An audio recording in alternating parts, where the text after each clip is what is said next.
ஓம் நமச்சிவாய. மகா சிவராத்திரியின் 4 கால பூஜைகள்.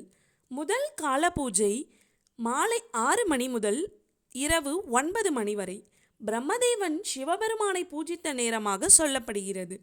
மோட்சத்தை பெற முதல் கால பூஜையில் கலந்து கொள்ளலாம். இரண்டாவது கால பூஜை இரவு 9 மணி முதல் நள்ளிரவு 12 மணி வரை மகாவிஷ்ணு சிவபெருமானை பூஜித்த நேரமாக சொல்லப்படுகிறது. வறுமை கடன் தொல்லையிலிருந்து விடுபடவும் மனவளர்ச்சி குன்றியவர்கள் நலமடையவும் இந்த பூஜையில் கலந்து கொள்ளலாம்.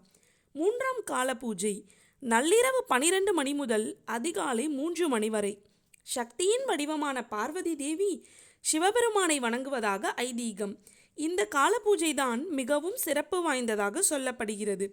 இதை லிங்கோத்பவர் காலம் எனவும் கூறுவர்.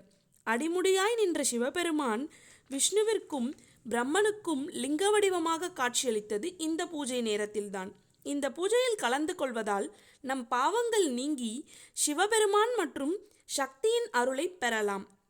நான்காம் கால பூஜை அதிகாலை 3 மணி முதல் காலை 6 மணி வரை தேவர்கள் மனிதர்கள் மற்றும் அனைத்து ஜீவராசிகளும் வணங்கும் நேரம். நாம் நினைத்த வேலை கிடைக்க இந்த பூஜையில் கலந்து கொள்ளலாம்.